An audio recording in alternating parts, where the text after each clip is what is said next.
بنی اسرائیل سے بنی اسماعیل میں کیوں آ گئے؟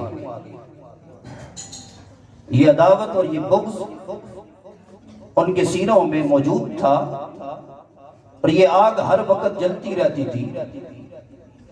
یہاں تک کہ بارگاہ مصطفیٰ میں بیٹھ کر بھی تاجدار کائنات صلی اللہ علیہ وسلم کی بے ادبی اور گستاخی سے باز نہ آتے تھے۔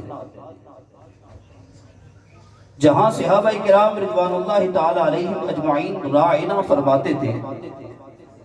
کہ یا رسول اللہ ہماری رعایت فرمائیے، وہاں پر وہ جو منافقین تھے وہ یہ کہتے تھے راعنا، اور اس کا معنی یہ لیتے تھے، ایک معنی اس کا یہ بنتا ہے احمق اور بے وقوف، معاذ اللہ، وہ یہ معنی لے کر رائنا کا لفظ استعمال کرتے تھے، اور بعض اپنی زبانوں کو بل دیتے ہوئے راعینا بھی کہا کرتے تھے، جس کا معنی ہے معاذ اللہ ہمارا چرواہا۔ یہ بارگاہ مصطفیٰ میں بیٹھ کر رسول اللہ صلی اللہ علیہ وسلم کی شان میں بے ادبی اور گستاخی کیا کرتے تھے، تو اللہ رب الجلال نے قرآن مجید کی اس آیت کو نازل فرما دیا۔ اللہ نے فرمایا یا ایھا الذین آمنو، اے ایمان والو، اگرچہ اس کا غلط معنی لینے والے مسلمان نہ تھے، صحابہ کرام نہ تھے، یقیناً وہ منافقین تھے، لیکن اللہ رب الجلال ایمان والوں کو خطاب کر کے ارشاد فرما رہا ہے، اے ایمان والو، جب تم میرے مصطفیٰ کی بارگاہ میں بیٹھا کرو تو رائنا کا لفظ نہ استعمال کیا کرو، اگرچہ تم معنی ٹھیک لیتے ہو لیکن یہ منافقین معنی غلط لیتے ہیں، چونکہ یہ ذو معنی بن گیا، تو ذو معنی ہونے کی وجہ سے میری غیرت اس بات کو گوارا نہیں کرتی کہ میرے مصطفیٰ کی بارگاہ میں بیٹھ کر کوئی میرے مصطفیٰ کی شان میں بے ادبی اور گستاخی کرے، میں یہ برداشت نہیں کر سکتا۔ تو اللہ رب الجلال نے فرمایا یا ایھا الذین آمنوا لا تقولوا رائنا، اے ایمان والو آج کے بعد رائنا نہ کہا کرو،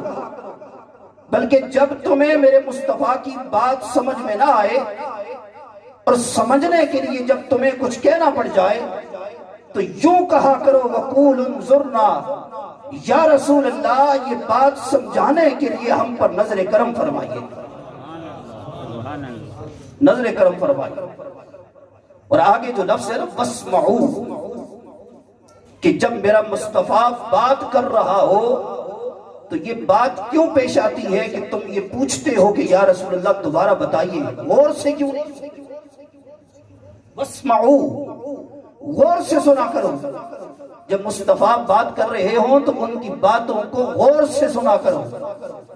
وَلِلْكَافِرِينَ عَذَابٌ أَلِيمٌ، اور کافروں کے لیے دردناک عذاب ہے۔ سامعین محترم، آج تاجدار کائنات صلی اللہ علیہ وسلم کی تعظیم کی بات کی جاتی ہے، ادب کی بات کی جاتی ہے، اور سنی ہر محفل میں اور ہر جلسے میں تاجدار کائنات صلی اللہ علیہ وسلم کی عظمت و شان کو بیان کرتا ہے۔ بعض لوگوں کے ہاں سننے میں یہ آتا ہے کہ سنی حضور کی اتنی شان بیان کر دیتے ہیں کہ معاذ اللہ ثم معاذ اللہ، اللہ سے بھی بڑھا دیتے ہیں۔ آئیے میں آپ کے سامنے وہ حدیث مبارکہ رکھتا ہوں تاکہ آپ کو پتہ چلے کہ صحابہ کرام رسول اللہ صلی اللہ علیہ وسلم کی بارگاہ کا کتنا ادب کیا کرتے تھے، اور حضور کا کتنا ادب کیا کرتے تھے۔ ہمیں اس راستے پہ ہونا چاہیے نا کہ جس راستے پہ صحابہ تھے۔ اب دیکھیے کہ صحابہ کس راستے پر تھے، اور صحابہ کرام حضور صلی اللہ علیہ وسلم کا کتنا ادب اور کتنا احترام کیا کرتے تھے۔ صحیح بخاری کی روایت ہے، میرے پاس جو عربی نسخہ پڑا ہوا ہے قدیمی کتب خانے کا، اس کی پہلی جلد ہے، صفحہ نمبر 92 ہے۔ حضرت انس بن مالک رضی اللہ تعالیٰ عنہ اس حدیث پاک کے راوی، عن انس بن مالک رضی اللہ تعالیٰ عنہ ان ابا بکر کان یصلی لهم فی وجع النبی الذی توفی فیہ، حتى إذا كان يوم الاثنين هم صفوف في الصلاة فكشف النبي صلى الله عليه وسلم ستر الحجرة وينظر إلينا وهو قائم فتبسم